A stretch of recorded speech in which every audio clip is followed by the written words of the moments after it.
So we're going to talk about Active Record today.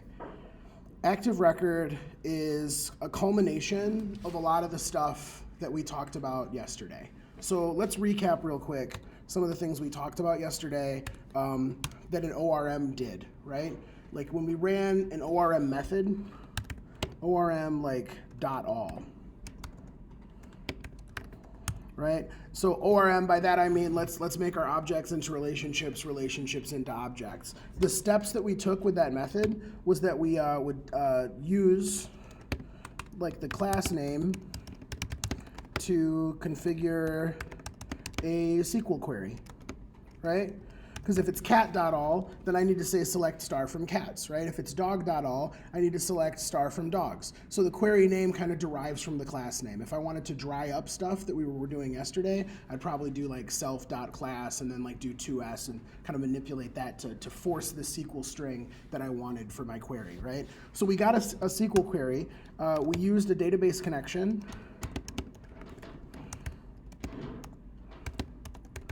to fire the query off. And then we got the response as array of hashes, right? Then we iterated over the hashes and created new instances.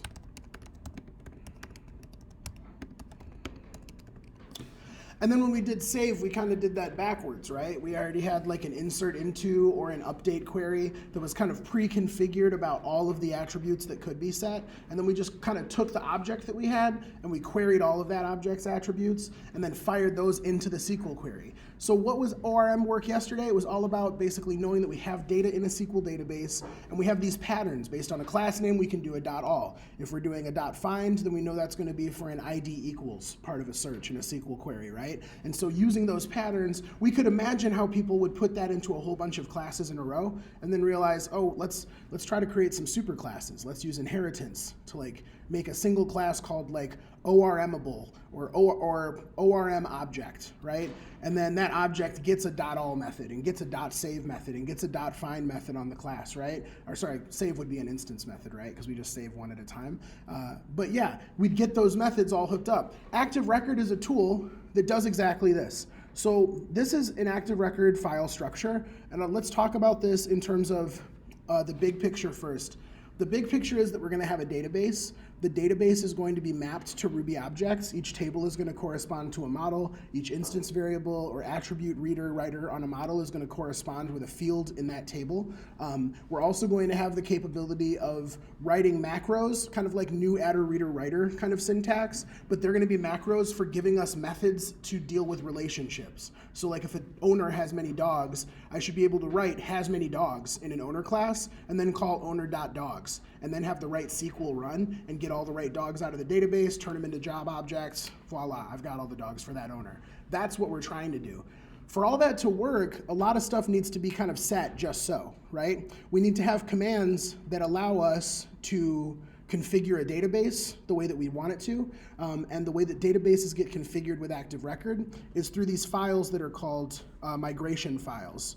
So this is a migration file, for example. I'm going to show you it for a second, and then we're going to make a new one all on our own. So I'm going to get rid of it right now.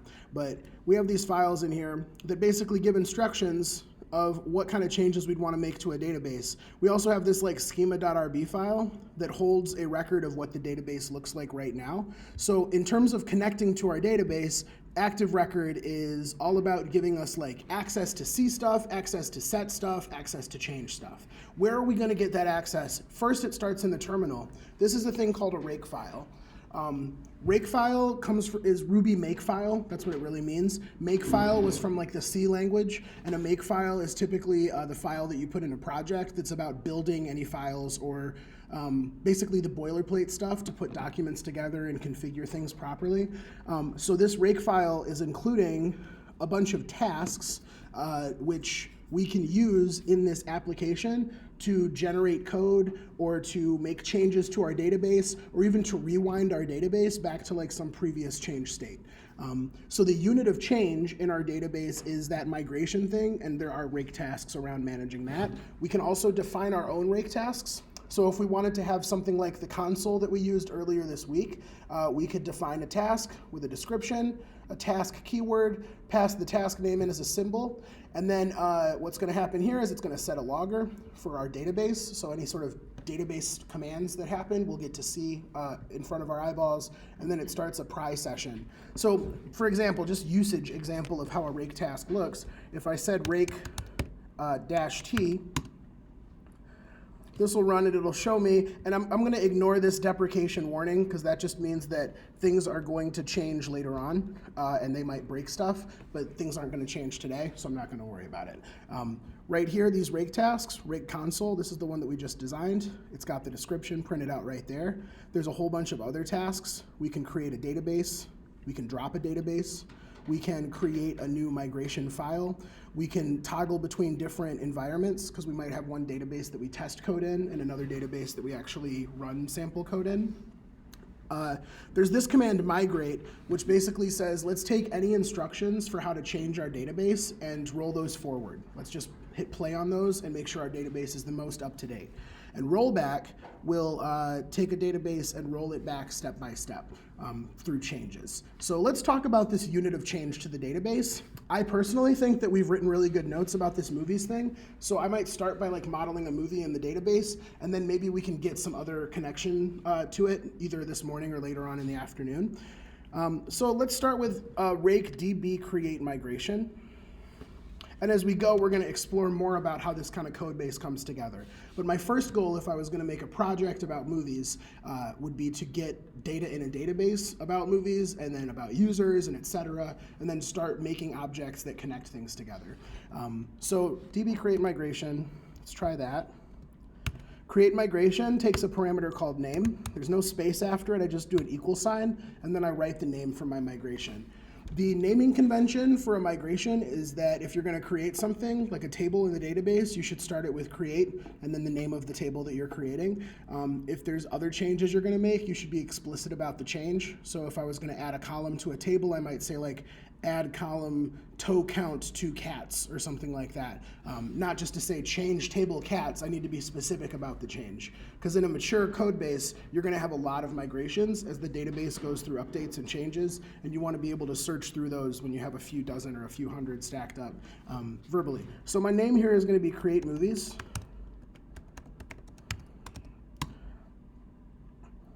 And under the hood, this calls touch to create a file, and it puts it in a specific place. Active Record is all about putting things in specific places.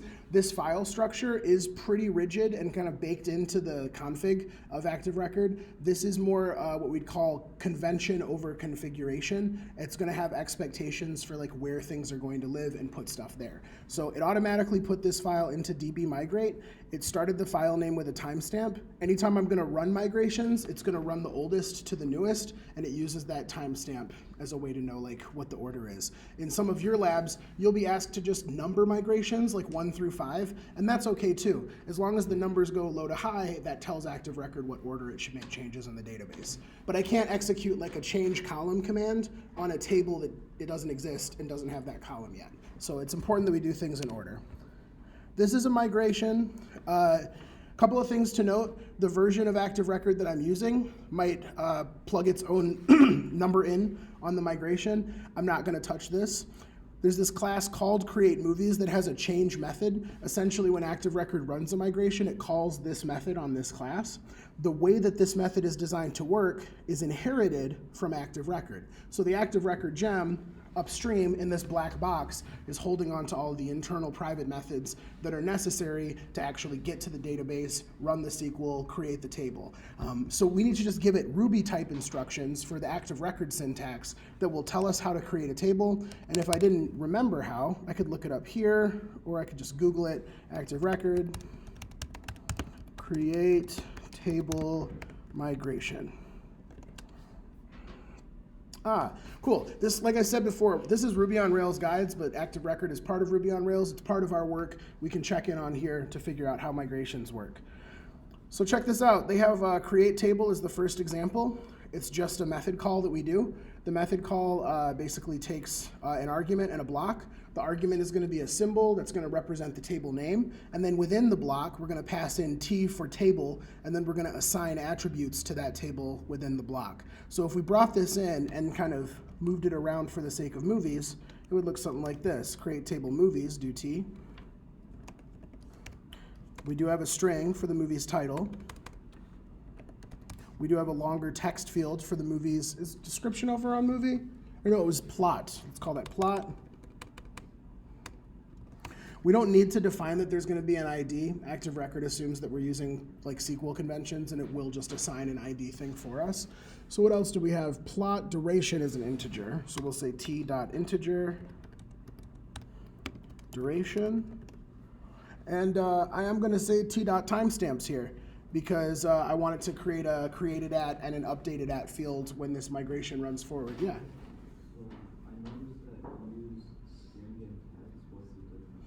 The difference is how long that field is intended to be in the database.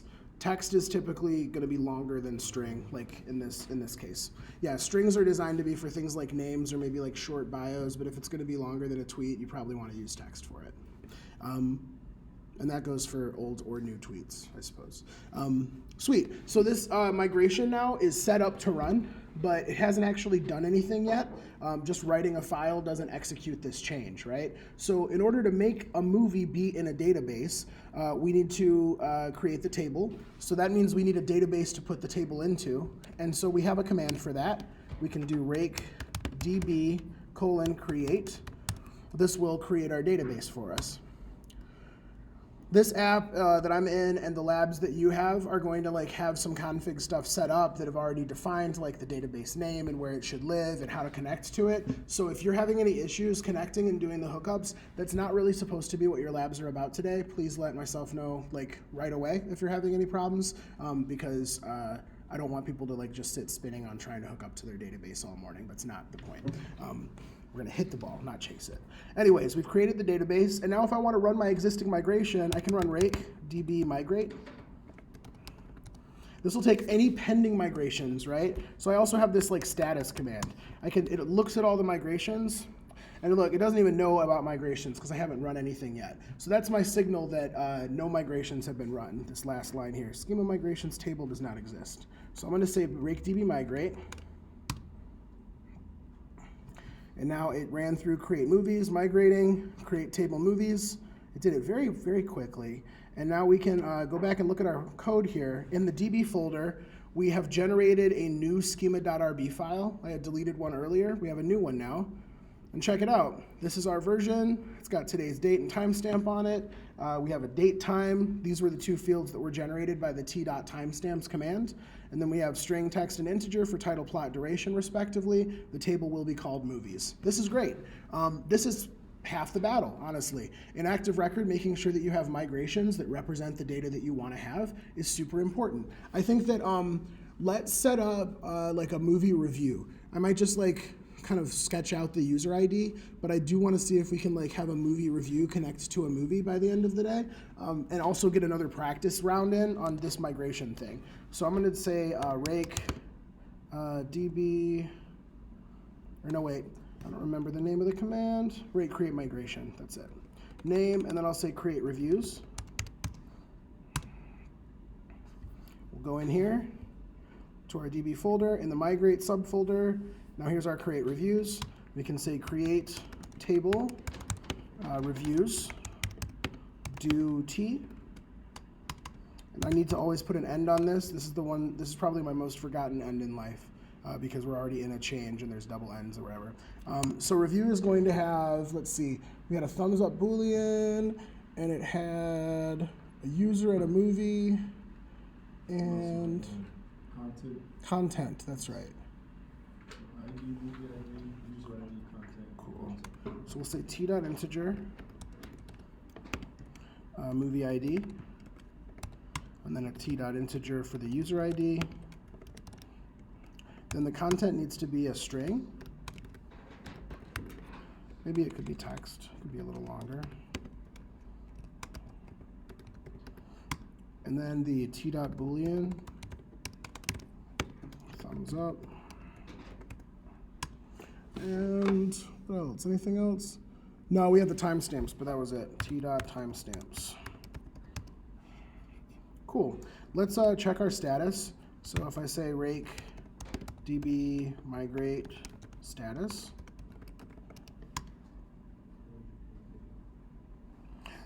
so see how it shows that one migration is up and the other one is down? Active Record is keeping track of which migrations have run. All the ones that have run will show up. All the ones that haven't will show down. So if I wanted to undo the first migration that I did, I could say rake db rollback. And that will undo the creation of the movies table. And it does a drop table. A little bit of history of Active Record. This method didn't used to be called change. There used to be two methods inside of a migration. One was called up and one was called down. Can you guess what those are for? Like up is what happens when we run the migration. Down would be what happened when we reverse the migration. And eventually, the people who wrote Active Record managed to improve that code and put it all in one method called change, and Active Record makes a good educated guess of what the opposite of this work is. So if the work of this change is to create table reviews, the opposite is to drop table reviews. If the work is to add a column that's a string called YOLO to something, then the opposite would be to remove the column that's YOLO that's a string, right? And so forth. So we just put the forward direction in change, and Active Record takes care of how to do it backwards when we do a rollback. So now if we check our migration status again, they should both be down, and they are. But now if I say rake db migrate again, migrate will run through both of them because it will take all of the pending migrations and do them at once. So there's our create movies, there's our create reviews. Two tables in a database, but we're still not really playing with this stuff yet. So let's talk about more of our file system that we have here and talk about some more of the magic of Active Record, because it's not magic. We have a gem file like we've had in other things.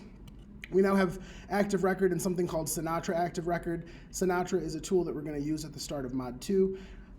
This gem rake is what's allowing us to do these rake tasks from the command line and create files and manage our migrations and stuff. Require all still manages to take all of these gems after they're bundled and expose them to an application. SQLite 3 is still the tool that we're using to make a database connection, and Pry is still our debugger. We're still getting all of these gems from Ruby gems, so most of this stuff is like not a whole lot of new gems in here, just adding to what we've already been doing. We've talked about the DB folder. We've got a config folder. My config folder happens to have a file called database.yaml where I've put these two lines in. Sometimes, like depending on your computer's Ruby version and the lab's Ruby version, you need to make a file like this and put these exact lines with this exact text in here, which is why I'm kind of like lingering on it for the sake of the video, posterity, you know, easy pause point if you need to type something in during a moment of panic over the weekend or something like that. Anyways, so yeah, if you are running into a situation where it's saying adapter connection not specified or connection adapter not specified because it can't find a connection to your database, it might be that you need to have a file named like this in this folder with this key value pair on one line and this key value pair on another line, written exactly like this with no decoration on the left-hand side. But you probably don't because my computer is one of the few that I've encountered that are that weird. In any case, this is the main cheese in the config folder, this environment.rb. And as we've seen before, environment.rb seems to have the job of like bringing everything together and creating the environment that we're going to work in. It requires bundler and requires Active Record, and then it runs bundler.require to make sure that we have like all of our gems required. Then we go ahead and this is a fun command, but basically it's taking wherever the file is that we are, and then it's going backwards from that file, and then going from the root to the app folder and then the models folder, and finding every file called .rb, and it makes sure that we have all of those required and like included in this app. Then it makes a connection to the database and sets a logger to like tell us what's going on as the database runs, as it runs queries rather. So this environment is basically still doing what other environment files have done. We do have this app folder. It's got a models subfolder underneath it. And within this, we have like the ability to like create classes. I'm gonna make one from scratch though. Snails are always, I call them my slow start helpers. So I always make snails when I'm working on my own. So cool, so that's the config folder. It's really just about making sure that everything's together and set up. This models folder is really cool because we can put a new model in here representing a movie. So if the table is called movies, then the class name needs to be movie, capitalized and singular, and the file name needs to match the class name. So movie.rb, right? Another note on this, What if I had a model called beach ball, right? That's 2 words, right? The file that I'd want to name is beach_ball.rb, and then I'd write the class like this. If I want that second B to be capitalized, that's where this underscore is important, right? And if I see something in a file name with the underscore, that means that the letter after that underscore needs to be capitalized. And so that's the conversion that Active Record is going to do when it does our next awesome trick. And here's the way that an Active Record class gets built that enables this awesome trick to work. So let's try this. Yeah, I do want to delete the beach ball. Let's keep the movie. I'm going to say class movie. The class movie is going to inherit as well. So the migration for the movies table inherited from Active Record migration, and that gave it the ability to have these methods like change and the create table keyword. That's not native to Ruby, that's Active Record stuff. So by inheriting from Active Record migration, it got that special syntax, right? So class movie is going to inherit from Active Record base. And the miracle of this inheritance is that when you when you instantiate a class that inherits from Active Record base, Active Record does that class to table conversion for you. It says, okay, you have a class called movie. So is there a database table called movies? And we've run this migration, right? We've got our schema confirming that there is a database table called movies. And so Active Record, through the magic of Active Record base inheritance, says, okay, so you have a database table called movies, and you're a class movie. Well, I shall proceed to do this. Adder accessor title, adder accessor plot, adder accessor duration, adder accessor created at, adder accessor updated at. Class method all, class method find, class method where, instance method save. Class method destroy all, instance method destroy. It just starts firing all of this database access stuff. So now that we've created just the simplest class ever, there's not even anything in here, just through inheritance. Let's see what happens when we get into our rake console.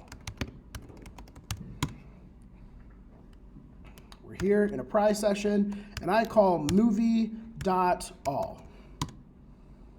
And look what happens when I call movie.all. Select movies star, so it's like looking for every movie attribute. Movies.star is another way to say give me all the attributes from one specific table from movies. So that's already connected up with like, right, movie.all. What if I said like movie.find1? Couldn't find movie with ID 1. It like raises an error, right? How did it look? Select movies from movies, right? All the attributes, movies.star, where movies.id equals question limit question. And the ID value that got filled in was 1, and the limit value got filled in was 1. So these queries are already parameterized. They're doing the funky question mark stuff to make sure that like all the queries are safe and like Mama Tables isn't gonna drop our shit. That's a cool thing. I don't know. Like I think it's really cool that all this stuff is built in. We can even say like movie.where title is Titanic. That works. These are all empty collections, but look at the SQL that generates. Select movies from movies where movies.title, right, equals Titanic. That to me is tremendous, right? Like we don't need to deliberately write all this SQL out anymore. It is important that we understand the SQL that Active Record is running, right? Anytime I run one of these class methods, I should definitely take a look. But let's make a movie. Let's say movie.new. Cool. And I'm going to say movie equals underscore because I forgot to name that variable. Cool. So then I can say movie.title equals waking life. Okay. Movie dot, see I have that accessor. It's just there. Movie.plot equals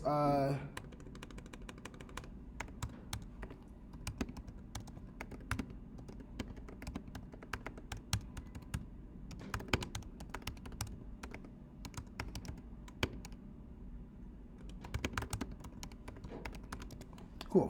That's a good example of the plot of the waking life. And then we can look at movie and we can see that we've actually assigned these things, right? I could call movie.title and I have a reader, just like I have a writer. So because of that inheritance with active record base, because we have a migration that the table name matches up with the class name when we do that conversion. And by the way, like it knows that people is the plural of person and some other exceptions like that, because humans wrote like a hash with a lot of key values about exceptions to the English language and like pluralization and stuff. And that's included in a gem that's called pluralize, or a class called pluralizer, which is part of a bigger class called inflector.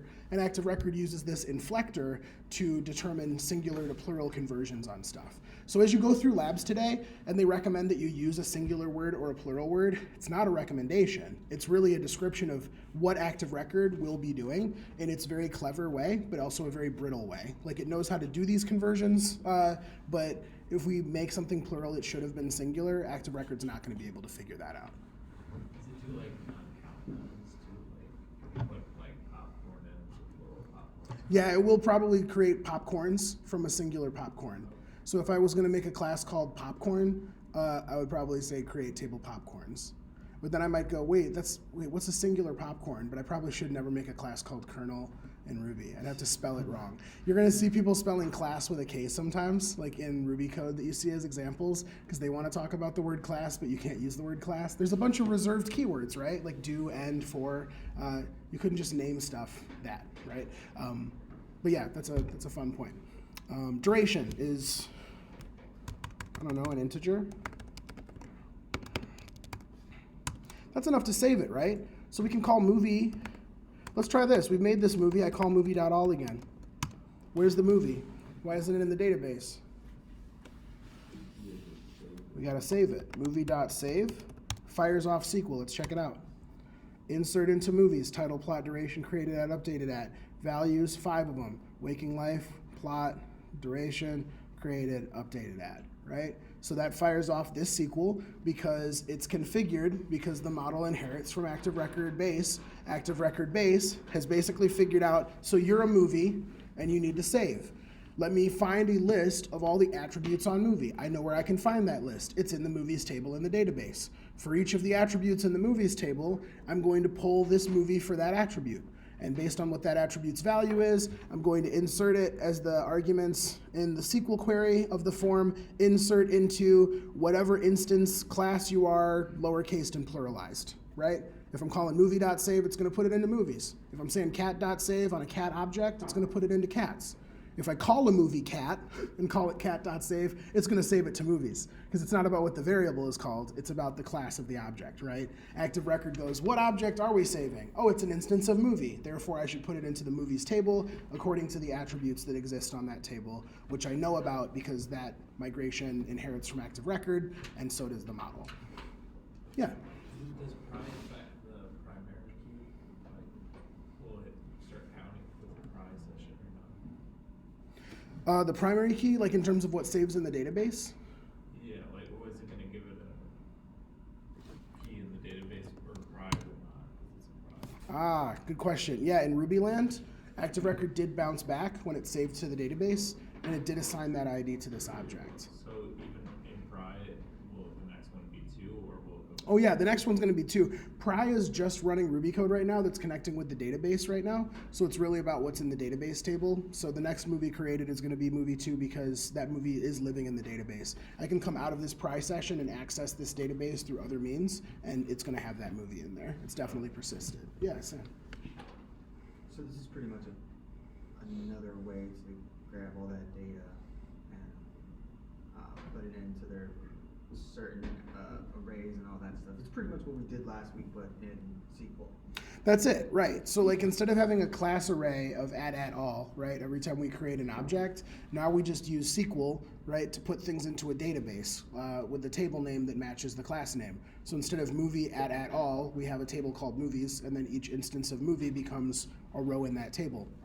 And so when we save it, we have this translation process where each attribute on that instance also corresponds one-to-one with a column in the database table, and because of that, Active Record is able to construct a SQL query. Active Record is really kind of just a syntax template generator, right? Like there's just certain templates for SQL syntax to get all the objects of a type out of a database, to save a certain object into a certain table in a database, given a list of attributes, to draw a connection between two different objects in a database. I think the last thing I'd like to do is talk about one of these associations about that connection piece, because there's going to be a lot more to practice with how these migrations work, and labs are going to get into the nitty-gritty of that. You're going to want good practice writing migrations because you're going to be doing it a whole lot, and you're never going to get worse at it than you are today, right? Sucking at something is the first step to becoming sort of good at something. We're all going to become sort of good at this migration game today, but first let me make a review model real quick. In models, new file, review.rb, and then I have a class review inheriting from active record base. And let's get a review in here. So I'm going to hop back out of the console and then back in again. I'm going to call review.all to make sure that I have some model connection to it. And then if I just say the word review after calling review.all, it'll tell me like what attributes I need too. That's kind of a nice feature. It just tells me about the class. So I can say review.new. Actually, there's a command I can use that's actually going to combine .new and .save all in one shot. Does anybody know what that is?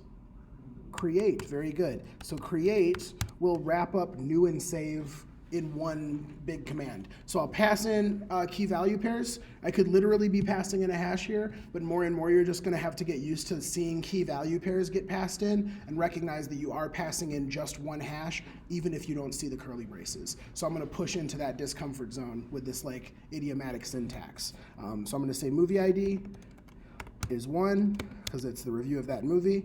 Content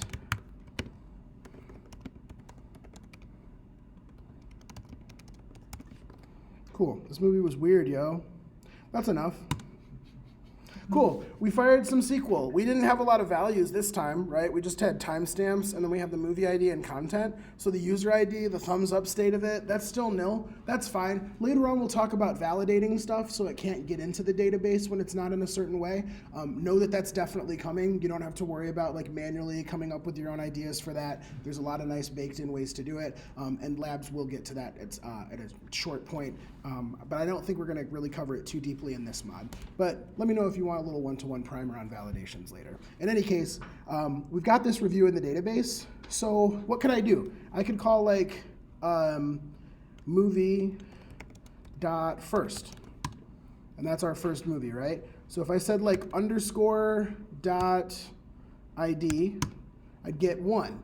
And if I was looking for reviews, I could say something like review.find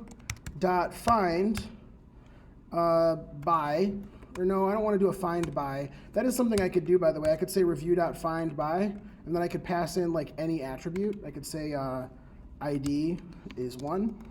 That'll find a review. I could also say here, find by content. This movie was weird, yo. Should find the same review this way.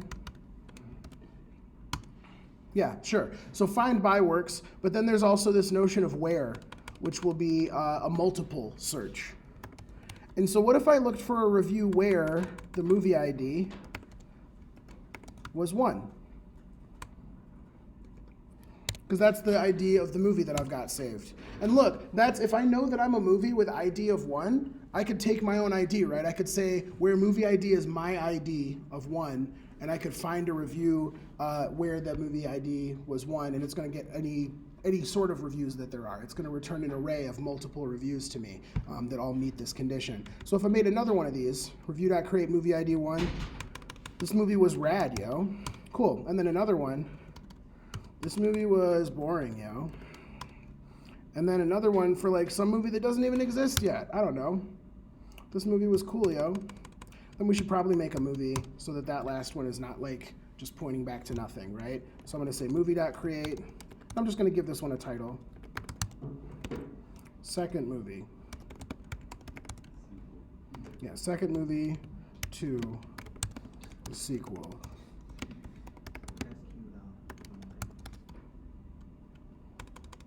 That's better. Yeah.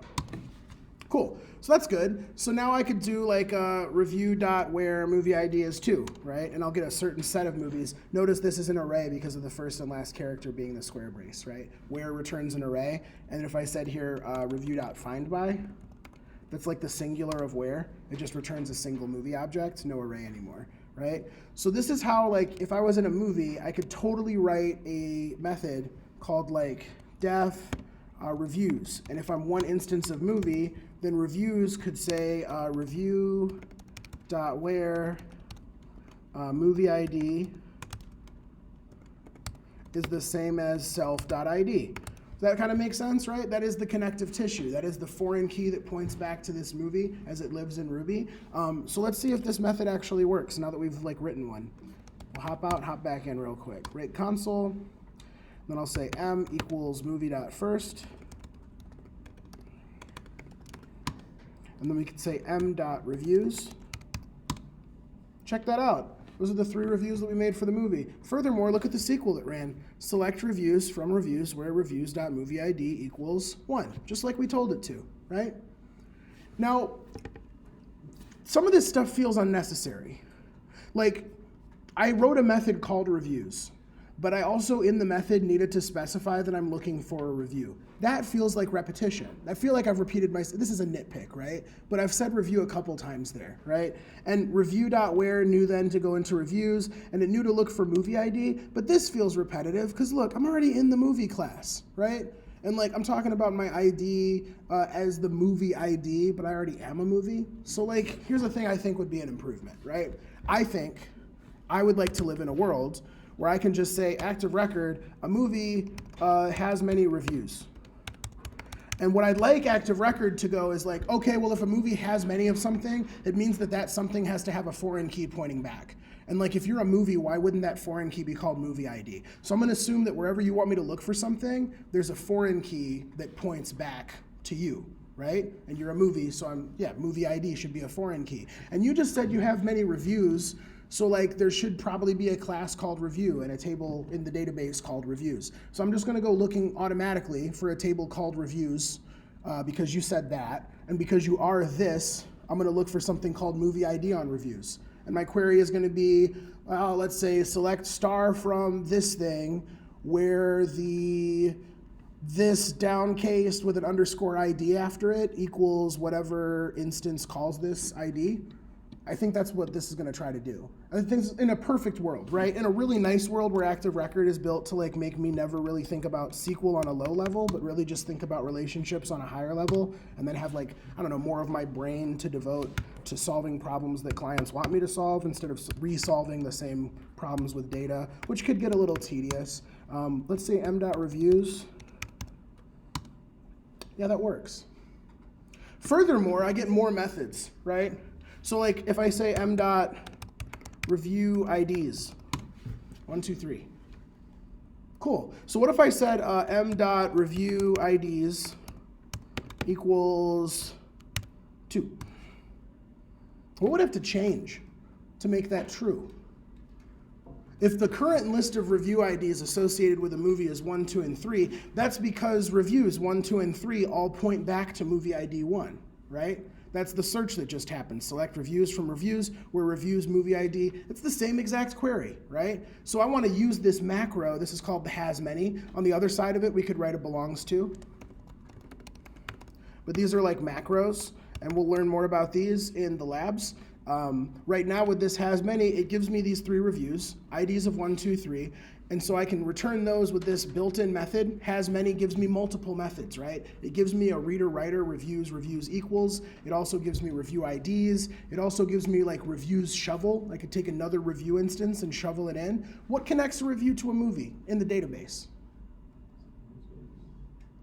The movie ID, the foreign key, right? The line is drawn from the movie ID to the foreign key movie ID in the reviews table. So if I have these 3 IDs in an array, an active record is tasked with making this true, that the only review ID associated with the movie is 2, I think active record is gonna have to use SQL to find any movies that are not, any review that's not ID 2 that points to movie ID 1 and make it not point to movie ID 1 anymore, right? That would be a massive amount of work to do in a SQL database. I can't think of the query I'd need to do off the top of my head or how many queries I need to put together. I'm not sure this is going to work, but let's try. Oh, check this out. Select reviews from reviews where the review ID is 2. And then it said update reviews, set movie ID where reviews movie ID and reviews ID is in something else. And so the movie ID was set to 0, where the review's movie ID was 1, and the review ID was 1 or 3. So first it figured out, did we have a review already assigned like ID 2?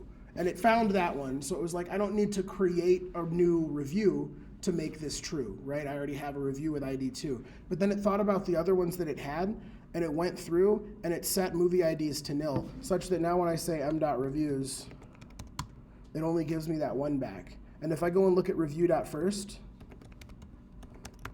it doesn't point at that movie ID anymore.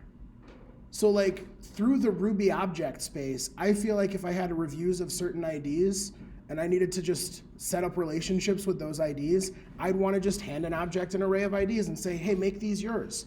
And it shouldn't matter, I don't think, how complex the SQL that needs to run under the hood is to make that true in the data. I should be able to write the relationships of how the models connect to each other using this kind of syntax of has many through belongs to, right? And then an active record can take my more human understandable syntax and convert it into very precise SQL that will make the right changes to the data to maintain my relationships that way. This is the power of active record. That somebody is going to say like, hey, can you show me a list of all the users who upvoted users that you yourself have upvoted? That sounds like a tongue twister, right? But if I can figure out how to draw a connection between me and my upvoters, right? That means that each of those are gonna have their own connection. And then I could draw a couple of associations up, call a single method, and let active record handle all of like the SQL chaining for a relationship like that, right? Or if like in this Netflix queue example, right? I wanna be able to just call user.movies.order created at, right? I want to look at the oldest movies first for a user's list. Or I could say user.reviews order created at descending and look at the reviews in descending order and map over those reviews and pull the movie that each review belongs to. And now I've got the user's movie queue. I think that's actually going to be a really good focus for this afternoon as we dig deeper into this association stuff specifically right after lunch. So let's take this morning and try to get acquainted with some more of this active record syntax on your own. I don't think you might get to the point of doing a lot of like association stuff, but just grokking like what's going on with these migrations, these files. Can I make changes to my database? Can I get a model that matches up to that database? Can I get into a console and call model.all? I feel like the better you are at getting to that model.all moment and seeing like actual objects come back with database attributes that you expected, that's what we're shooting for generally today. Other questions on this so far?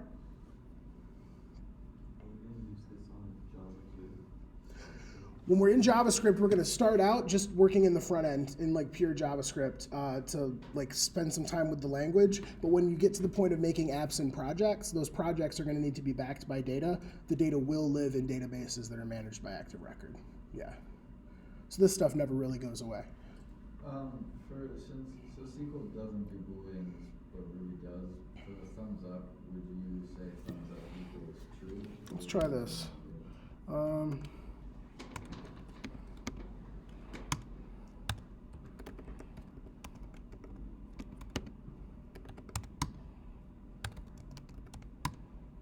That's saved. Pull a fresh one from the database. Thumbs up is set to true. I could say I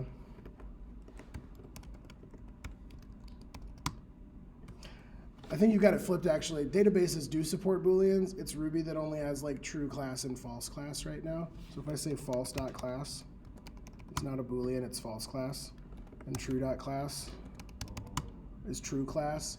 And so what happens is that Active Record also has configuration that lets it interface with the database and figure out what field type is needed on the database and what's the closest Ruby type that we can get into that field. So if you say a string field and I try to throw an integer into that field, it's going to call 2s on that integer, and that's a process called casting, where it ends up getting put into the database in the shape that it needs to be. Design needs the room right now. I'm over time at the moment, but thanks a ton. Thank you.